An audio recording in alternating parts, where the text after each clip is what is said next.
She's still laughing.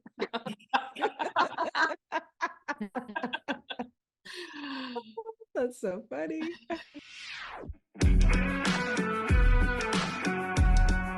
Welcome to 5 Lemons Left. We're the real stuff, the lemons making lemonade.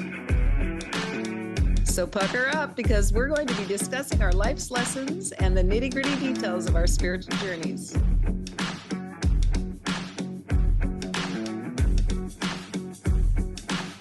Hey y'all, I'm Amanda. And I'm Drusilla. I'm Melissa. Hello, this is Morgan. And I'm Penny. Welcome to our podcast today.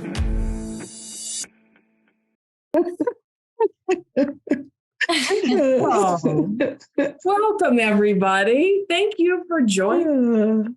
We want to say hi to Amy, who's listening to our podcast. Hello. Hey, Amy. Yeah. Thanks for listening.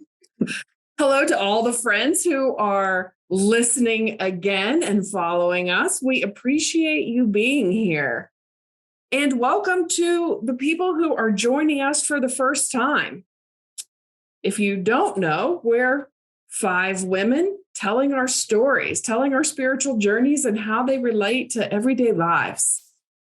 And today we're talking about rejection, how to handle it and not take it personally. We're here to grow. Just like we say, we're the lemons making lemonade. And Melissa is going to start us off with a story. All right. So imagine you talk to someone every single day for 56 years, sometimes 2 and 3 times a day. And imagine that that's your brother. You've known him since he's been born. And all of a sudden, one day, you don't get a phone call. No phone call. And then you call multiple times, no return call. So you know he's alive because you've talked to your other family members. But then you don't receive any kind of communication or any kind of phone call for almost 2 years. Mm-hmm. And he won't even talk to you or won't call you or communicate or anything with you to tell you what the problem is, or if you can even correct it or what you did. And so this is literally happening in my family right now. And so you take that story and how do you not take it personally? Got a brother. And so it's not my brother, it's my husband's brother. Okay. And they've worked at the same company. They were in the same profession. They were bros when their life was tough as they were growing up. And then just literally one day, my husband's younger brother stopped talking to him. And this brother's also been one of my best friends my whole life. I've known him for over 40 years. And then he just cut us off. It was over. It was done. I talked to his wife and, mother and sister and everything else, but we never could really get to the bottom of it. And so my husband is not too much of a caveman. He was kind of it's just what dudes do. And then he just decided that this is really more his brother's problem than it is his problem. But for me, I took on the everything for the family, the worry and everything. And I have just for almost 2 years, what did we do? What did my husband do? Why would he treat us like this? It's just all those questions. And I really took it personally for myself and for my husband. So that's just compounded problems. But we actually did see him for the first time this weekend, which was a huge step for everyone. It was very awkward and nothing got discussed. But again, I'll just throw that question out again. How do you not take it personally? Wow. Like I have so many questions. Do you have any answers? I want to know. I want to know. Well, I read something. Go ahead, Morgan. No, I couldn't tell if you were carrying on or if you were done with. I want to know. I want you to finish what you were saying. Sorry. I do want to know, like what you were saying, Melissa, about taking it personally. Like my mind automatically went to like, what happened? Like trying to tell the story, like to figure out the story, like what is it? What, and like I can totally relate to that driving push to figure it out. Like, and fix it. And fix it and fix it and call and fix and fix. And that's so interesting about how to navigate that. And it happened after a family text between my husband and his brothers. And it was all very fun and jokey and pokey with each other. And literally every single person in that whole family and my family has read the text, and none of us could, there's nothing offensive or angry or whatever. I'll tell you that we have completely different political views. And there have been a lot of political conversations. But for us, we would never, I don't mean to like cop this attitude, but we would never not talk to someone in our family over political differences. And that's really like, again, that's the only thing we can think is the problem. So, yeah, but it's hard not to take it personally. I feel rejected. It's hard for me. Like I'm really just trying to see how I can move on and forgive, but it just gets everything riled up in me that this isn't fair and it's mean. That's how I feel. So here we are on our spiritual journeys. So like how that is the golden question, right? Not just your example, but in general, how do we navigate situations like that? Where we feel like we're being rejected. Yeah. Yeah. Yeah. Yeah. I have a much like less intense example that happened like somewhat recently to me. And I can share that in the way that I've been dealing with it. But like I've shared here, I think that it's been a little bit challenging making friends down here. We do here in Costa Rica, which we're coming up on a year here. And we do have a small handful of friends that we've made. But like I've been going to yoga classes and meeting lots of like-minded people there, but haven't really like connected with any of them or made any plans outside of yoga. And there's this one girl that was super warm and welcoming to me way back in the beginning. And I just really liked her energy, liked her vibe. And so I've reached out to her a couple of times to invite her to do things. And both times she has waited several days to respond, if she responded at all. And so it's like to the point where I don't believe that you haven't seen the message. Like I would rather I can't, like just an honest, I can't, or, I'm really committed to my pajamas right now. I don't want to. Like I would rather that than I'm going to not respond and then pretend I never saw the message. Like that just feels worse somehow. And and I sort of have this like 3 strikes and you're out policy. Like I will extend probably one more invitation and then, I probably won't actually with this person. I feel like loud and clear message received. But I kept hearing that familiar ego voice, like telling me to take it personally. And it was like, I'm reading a Pam Grout book right now, Penny. I know you love her. I've never read any of her books until now.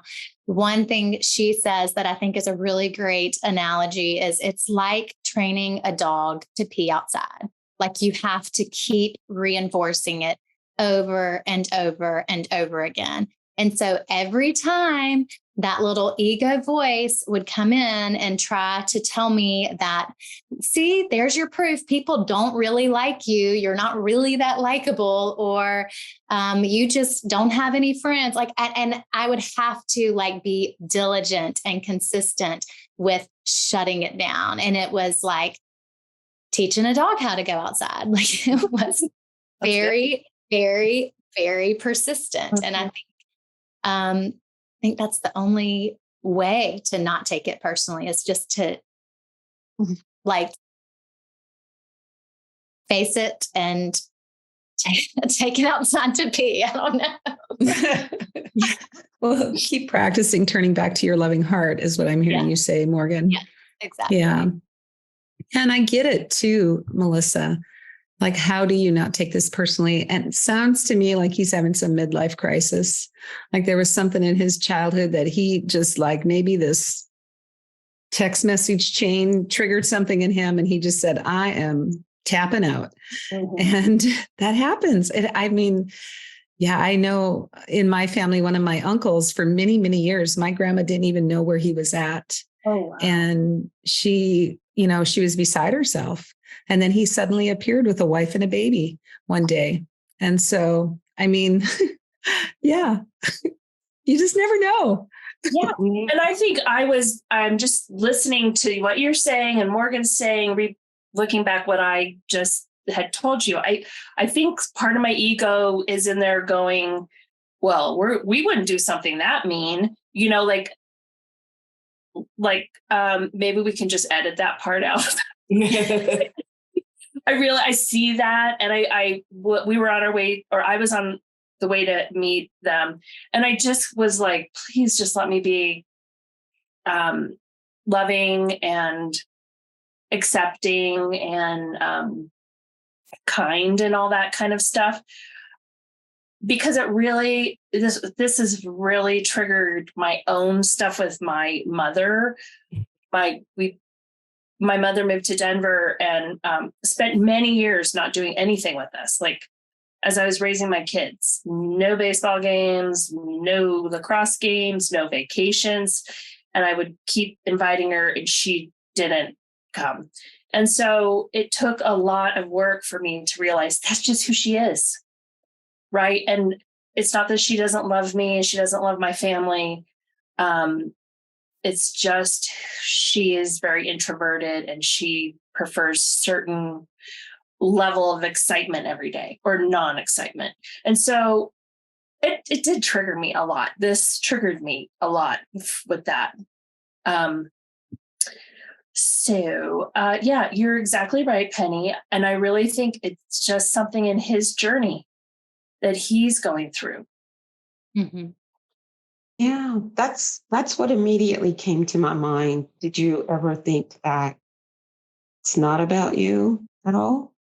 Oh yeah, we've discussed it. Yeah, I've thought about it, and my husband's very confident in that this is just his thing. He's going through. But it doesn't mean it wasn't pain. It hasn't been painful. Yeah. My husband has a brother who does the same thing, just probably not that length of time, but he does it often. Mm. So when he's not feeling, I guess he probably compares himself a lot to his other brothers. And so he's been, in and out of relationships and marriages. And whenever he's out and he doesn't come around, and he may go a year without talking to anybody. And so it took a couple of times of him doing that for everybody to realize nobody pissed him off. Nobody made him mad. Nobody did anything wrong. It's just how he feels inside, and that he doesn't like to show up unless he feels, I guess, within himself that he's, up to everybody's standards or something. That's a good point. Mhm. Yeah. Mm. And there's a whole nother layer of spiritual growth by even the person that is rejecting, I would say seemingly rejecting you. It's like not blaming or shaming or Mhm. judging their behavior. That's a whole healing. That would be another exercise in taking the dog out right there. Like anytime your mind wants to go, they're doing it. They're doing life wrong, right? Right. They're doing it wrong. Mm-hmm. Yeah. I feel like all of these practices that we talk about on this podcast are the same way. Like they are simple in practice, but they are not necessarily easy because we've been practicing the other way for so long. It's so much easier to take things personally. It's so much easier to judge the other person as doing something wrong, as being mean. It's just, yeah. It's become a habit. Yeah. So we don't even, it's an unconscious habit too, I think at times for me anyway. And I'm reading that same book, Morgan. Is it E2? Yeah, E squared. Yeah. E squared. Yeah. And it does talk about how, essentially we're just born and then conditioned. We pull in all these boundaries and safety measures for ourselves. So yeah, it's I'm glad you said that, Melissa. How young do you think we are? What's too young to understand what rejection is? Mm. My goodness. I think babies feel it like their parent leaves. You know what I mean? My 18-month-old grandbaby, oh my gosh, just fits the story so perfectly. So, you know how you hold your hands out because you want babies to come to you, right? Well, I would say probably the last 3-4 months, she does the cutest little thing where she holds her hands out when she wants somebody to come get her, right? So we noticed we're sitting around one Saturday and she's just running through the house, and then she'll come up and stand, let's say maybe 10 feet away, and she'll put her little hands out because she wants somebody to come pick her up. So then, of course, you go. So we noticed that she would stop dead in her tracks, but we didn't know why. And we realized that if you put your hands down before she gets to you, she will stop and she won't come to you. So we're like, oh my God. Wow. It feels like rejection for you to put your hands down. And now she doesn't feel like you want her to come. Oh. And I'm like, oh my God, I'd never seen that in a baby before. But that's totally her deciding that feels like rejection to her. Yeah. Yeah. Yeah. And I wonder if it's you've never seen behavior like that, or now you're just tuned into different looking at people differently. Yeah. Yeah. On the flip side of that, it seems like more painful somehow to be rejected by a child or an animal than it does to be rejected by an adult human. Yeah. Yeah.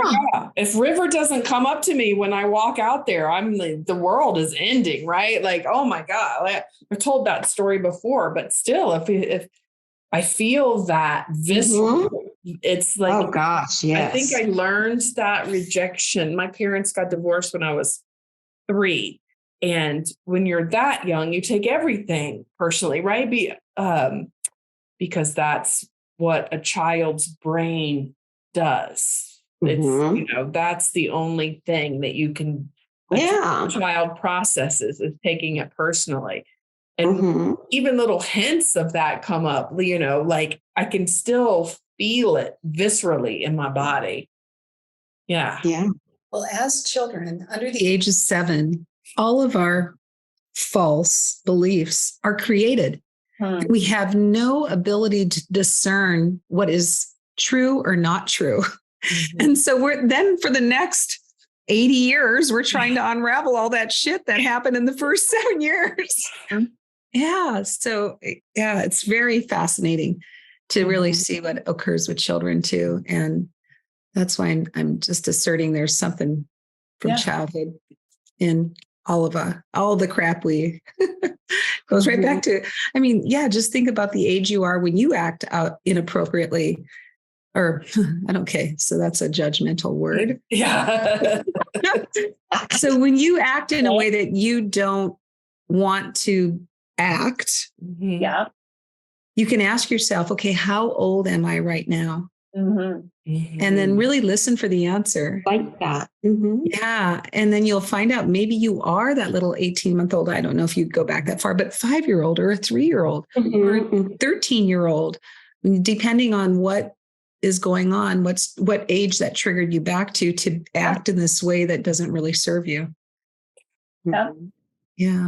Doesn't that put a whole spin on having compassion for the other person? Like Drusilla's story, like with the gentleman that disappears when his life is rocky, right? It elicits compassion when you start thinking. It does. Yeah. It does.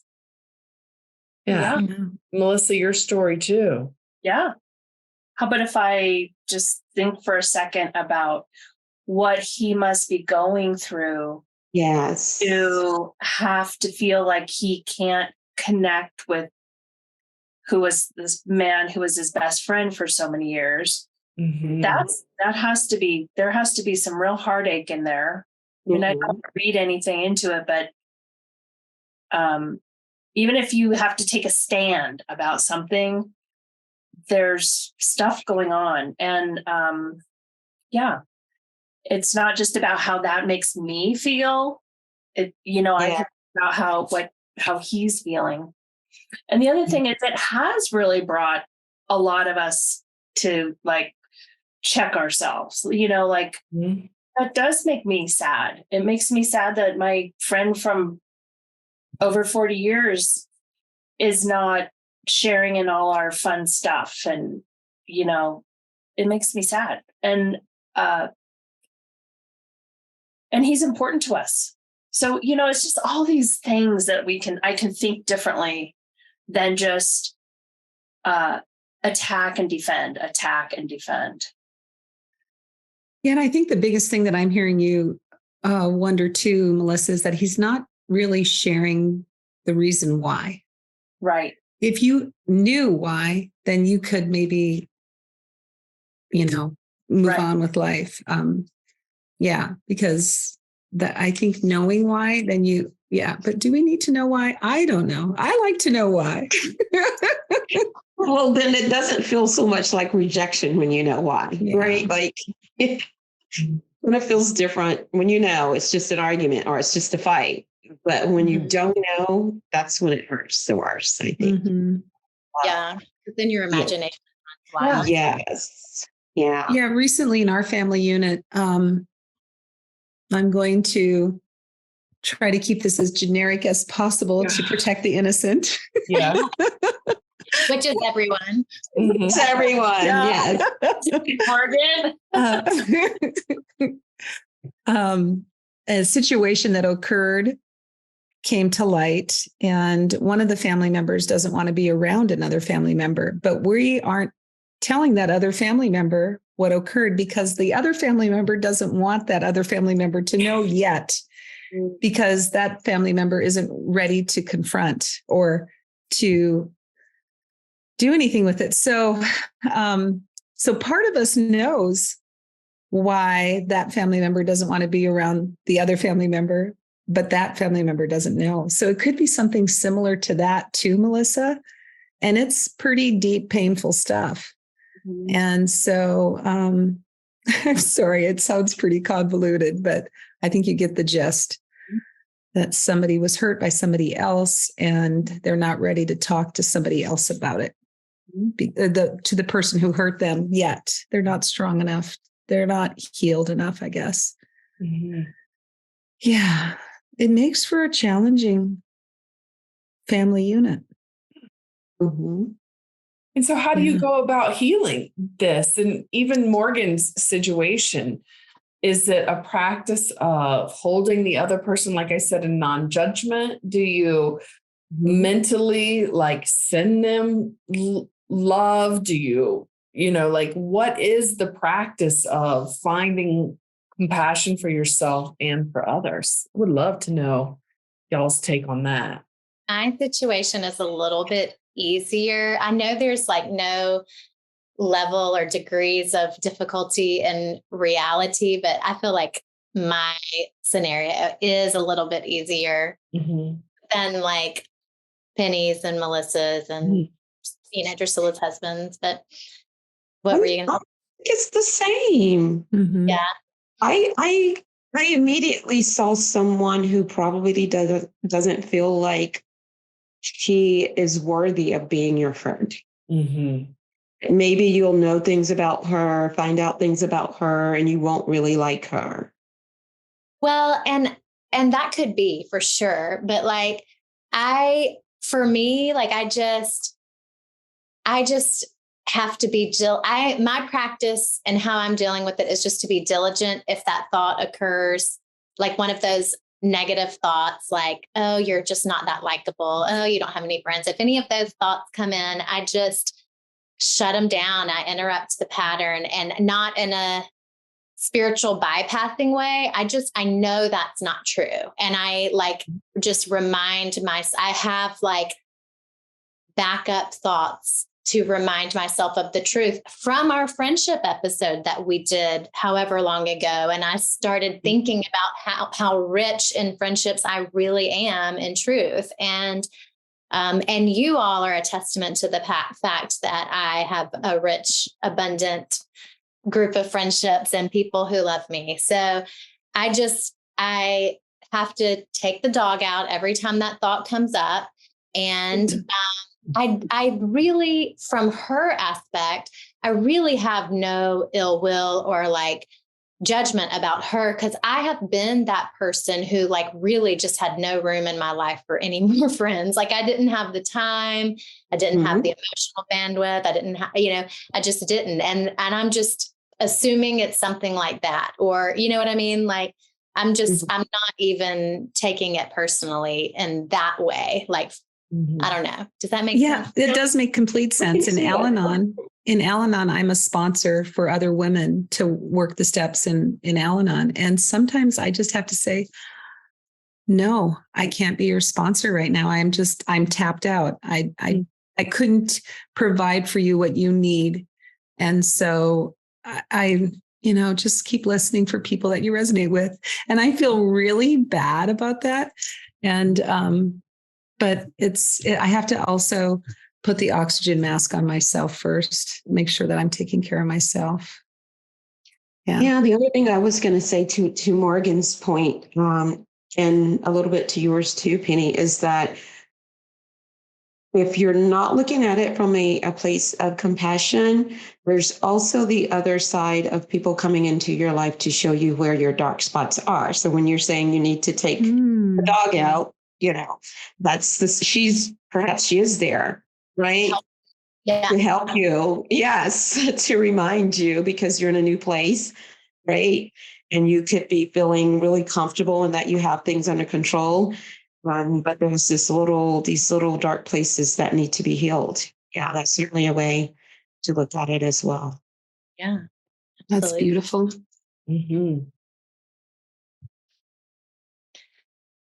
What about you, Amanda? So my worst, oh gosh, and you all know this story from a year ago. Oh my goodness, when my stepdaughter blocked me for a whole year. Oh my God.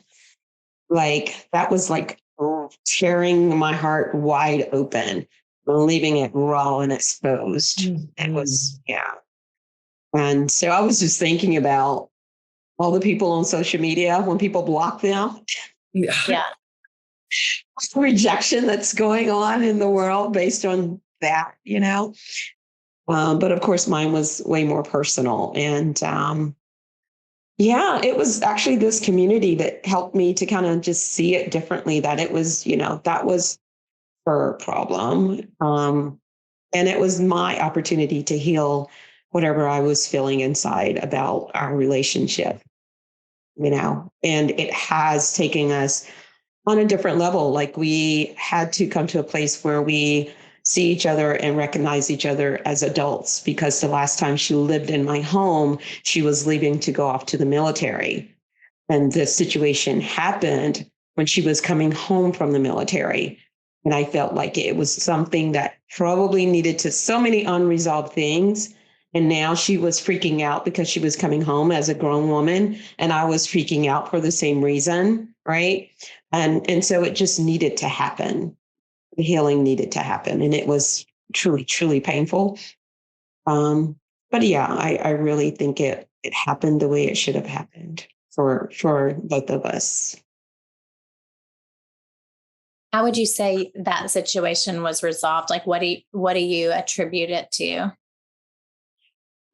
I had a lot of, I think, resentment around her navigating the relationships between myself and her biological mother once she was off in the military. So she came to live with me and my husband when she was 14. And so then she left to go to the military when she was 18. And then I felt like she leaned on her mom more, or they then got to have a chummy little relationship, right? When I had to be the teen mom, right? And so, yeah. So yeah, I did. I later assessed a lot of that needed to be cleared up for sure. And for her, from what I understand, a lot of it was she felt like, well, she probably wouldn't treat me this way if I were her biological daughter. And I think on both sides, it still came out to a lot of unworthiness, because obviously, if her mom even allowed her to go live with me, another woman, at the age of 14, then she's going to be thinking, how could my mom let me go? Even though, there's a lot of situations where women would do that. Because I know now she has asked that question to her mom. Well, why did you let me go? Like, I know I said I want to go, but, teens say a lot of things, right? Mm-hmm. And so I knew that was a lot of her own healing that she needed to deal with as well. And what did her mom say? Why did she let her go? Well, her mom told me the story, even back then. So we would have her every other weekend, like that typical visitation, right? And so turns out every time she would go back to her mom's, she would act out. And then also her dad, my husband, would say to her, oh, when you're going to let her come live with us, I think she should live with us. So she had both of these, her mom had both of these situations playing out. And she got to the point where she couldn't take it anymore. So it was this really crazy scenario, but that's how it played out, that I was taking her, my stepdaughter, with me to a wedding in Phoenix. And so she went with me. And while we were in the airport, my husband called and said, you will not believe this, but make sure you're stable and sitting right now. But when you get back, she's going to be living with us. Mm-hmm. So her mom just yanked her out of school, brought all her clothes over to her house and left them. So she must have felt so rejected. Yes. Her mom. Yes. Wow. For sure. So, yeah, there was some major trauma going on. And so before she came back, even I told my husband when that whole thing happened, I said, this was the best thing that could have happened. I said, because had she come to our house, we would have created this whole storm, this whole trauma that we had to live through, or that we chose to live through for those years before she left to go out to the military, with all of these unresolved things, right? Like, yeah. So through that whole scenario, it all just got resolved. Not that there's some residual stuff that each of us have to deal with. But, I do think that was the best for that time. So they say rejection is God's protection. Mm-hmm. And all of my friends hate when I say that. But it's true. I mean, really, even in my situation, it's at work. That saying, I'm being protected, he's being protected, for whatever. There's just a redirect, Mm-hmm. and your daughter, your stepdaughter, there was probably something, there's just protection happening. Mm-hmm. Yeah. So here's a question, something to ponder. We have talked about on the podcast generational healing, right? So it would be so interesting to think about, or maybe even talk about a little bit of what generational healing is happening now because of, like, Drusilla, the way you handled the situation, Melissa, the way you're handling the situation. So is there, I mean, if nothing comes up, that's fine, but that's just so interesting. Like, what generational stuff is being healed? I think that's so intuitive of you to ask that question, Amanda, because since all of that's happened, or since the grandbaby has been here, is the grandbaby the stepdaughters? Okay. All right. Lovely. Yes. So the only grandbaby, yes, of the family. So since that all happened, I thank you, Amanda, for asking that question. Yeah. It's very intuitive of you. The biological mother and I have had multiple conversations since then. And what I recognized early on when she did first come to live with us was that I felt her relationship with women was a little different than how I was raised, right?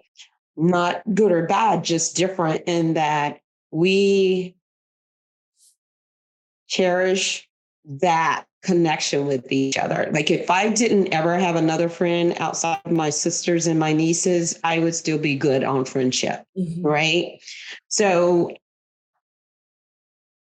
I noticed on her side, her mother's biological side of the family, that it was different in the sense that her mom was raised by her grandmother and that she didn't have a strong relationship with her mother. So I immediately saw the pattern, and I even brought it up to both of them when she was a teenager. And, recently her mom said that the pastor of her church told her, well, she's not going to ever resolve that relationship with Drusilla until you and her resolve rejection that she felt by you. Yeah. Right? Right. Yeah. 100%. And who benefits from all of this? The grandbaby. All of us. All of you. All benefit. Yeah. All of you, but for sure, the grandbaby. That baby. Yes. And I think about it all the time. I'm like, oh my God, we have to so get this right. And I was just so grateful to be able to now have that relationship with her mother as well, Powerful. Yeah. That's amazing. Yeah. You're being a catalyst for healing and times. Yes. Yes. So in my situation, I think the generational healing that's taking place is there's no shame or blame going on to anybody involved. That's a big deal.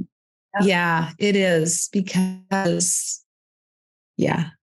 can be very angry and very upset with people over what's occurred. And just having faith that, it's all happening for somebody's greatest good. Yeah. or for It everyone. was really intense, Penny. It is pretty. Yeah. Yeah. So we're coming to the end of our time. Any other thoughts on healing rejection, not taking it personally?